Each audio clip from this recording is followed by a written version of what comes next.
Stop. What if power is not built on loyalty, but on fear?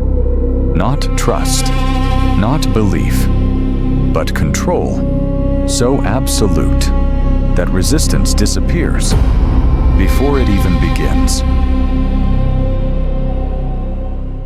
Power is not given. It is taken.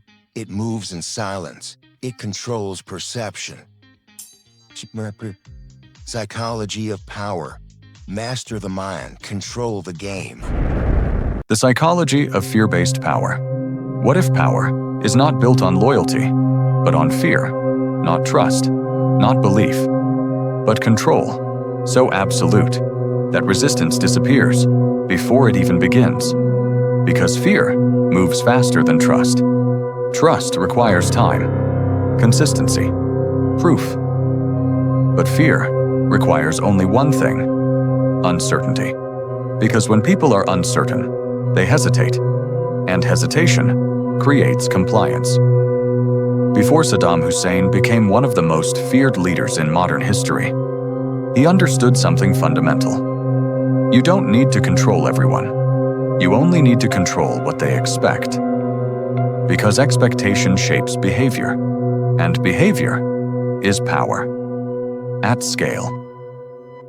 This is the first layer of fear-based control. Anticipation. Not punishment alone, but the possibility of punishment. Because what people imagine is often more powerful than what they experience. So the system must communicate one thing: consequences, visible, memorable, unavoidable, not constantly, but strategically. Because selective visibility creates universal fear, and universal fear creates obedience, without direct force. This is where efficiency emerges, because controlling millions directly is impossible, but controlling their perception is scalable, and scalable control is real power. This is not emotional leadership. This is psychological engineering, designing behavior through perception. Because if people believe resistance is dangerous, they regulate themselves. And self-regulation is the most efficient form of control.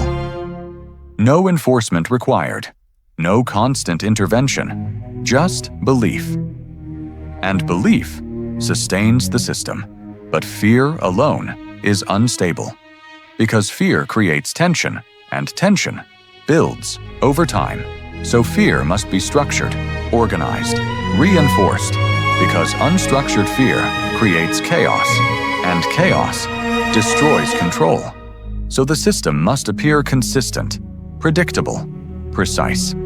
Because predictability creates credibility, and credibility makes fear believable. If consequences appear random, people resist. If consequences appear certain, people comply. This is the second layer, predictable fear, a system where outcomes feel inevitable, not emotional, mechanical. Because mechanical systems do not hesitate, they execute, and execution creates authority. But authority based on fear requires reinforcement.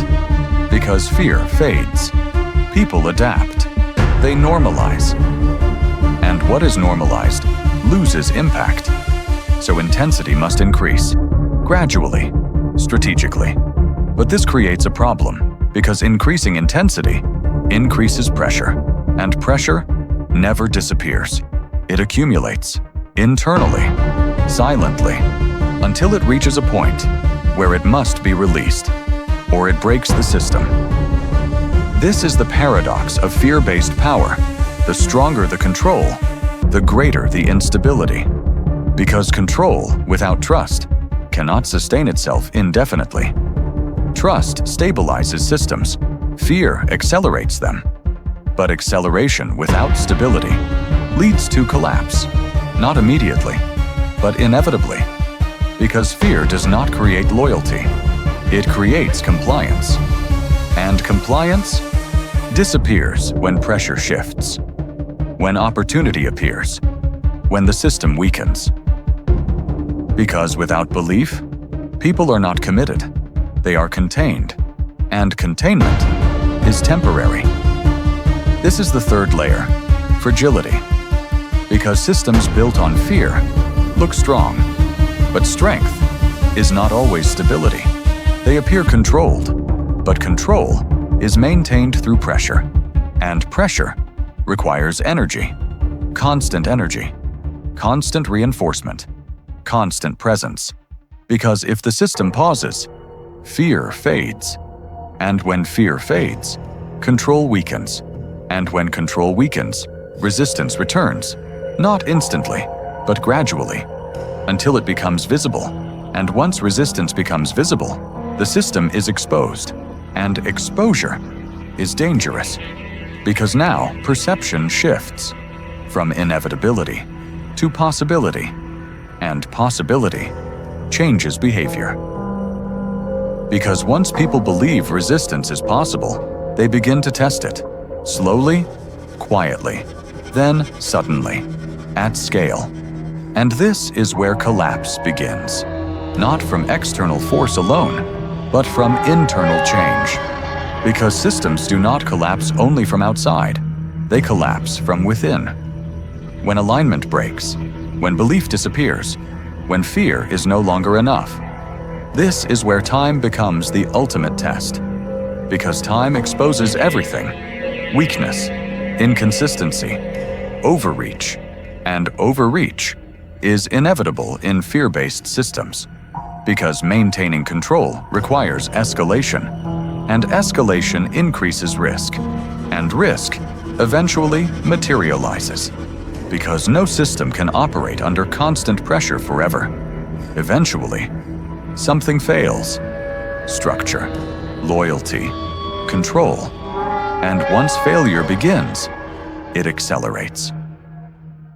Because fear-based systems do not degrade slowly. They break fast because they lack resilience, they lack trust, they lack internal stability.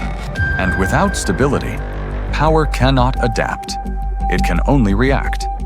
And reactive systems are always behind, always compensating, always struggling to maintain control until they cannot. And that is the final insight. Fear is powerful, but it is not sustainable. It creates obedience, but not belief. And without belief, power must always fight to survive. And eventually, it loses. Because power is not defined by how strong it feels, but by how long it lasts. And systems built on fear rarely last. Because in the end, people do not follow fear forever. They endure it until they don't. And that moment changes everything.